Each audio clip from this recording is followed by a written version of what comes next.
எடப்பாடி தலைமையில் இருந்தார்னா போகும்னு சொல்ல வரேன். ஐம் சேயிங் எடப்பாடியினுடைய தலைமையில் அவர் செயல்பட்டால் இங்க மாத்திரம் செங்கோட்டையன் கோபிச்செட்டிப்பாளையம் மாத்திரம் இல்ல 234 தொகுதியிலையும் டெபாசிட் போகும். வேற வழியே இல்லை.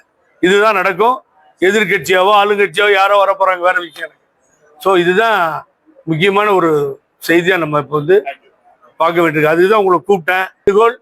நாளைக்கு நியாயமான முடிவுகள், தொண்டர்கள் எதிர்பார்க்கின்ற முடிவுகள், கழகத்தை காப்பாற்ற வேண்டிய முடிவாக அண்ணன் செங்கோட்டையான் முடிவு இருக்க வேண்டும். அதுல மாறுதல் இருக்காது. பாருங்க, இவர் வெளியே வந்துட்டார். ஒரு நிமிஷம் வரவேற்கிறேன். என்ன பேசிட்டு இருந்தாரு? நான் சொல்றேன், 1 மினிட் சொல்றேன்.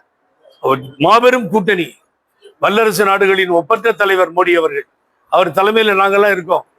ஆகவே தேசிய ஜனநாயக கூட்டணி தான் மாபெரும் வெற்றியை பெறும். அதுதான் நாடாளுமன்றத்தில் ஆதரிச்சோம். இவ்வளவு சொன்னார்ல அவரு, இவ்வளவு பேசினார்ல அவரு.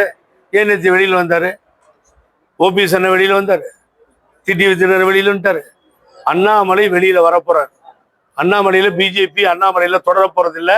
இவங்க 3 பேரும் பேசிட்டு செய்யற மாதிரி தான் எனக்கு அது தெரியுது. ஆகவே நீ பிஜேபி இங்க இருக்காது சார், 2% 3% ஓட்டுக்கு கீழே இறங்கிடுச்சு. அது காரணம் அண்ணாமலை நீக்கம் தான். ஆகவே இது நடக்காது. ஃப்ரெண்ட் ஆக்கிக்கோங்க. தந்தி டிவியின் சப்ஸ்கிரைபர்ஸ் அண்ட் ஃபாலோவர்ஸ் குடும்பத்துல நீங்களும் இணையுங்க.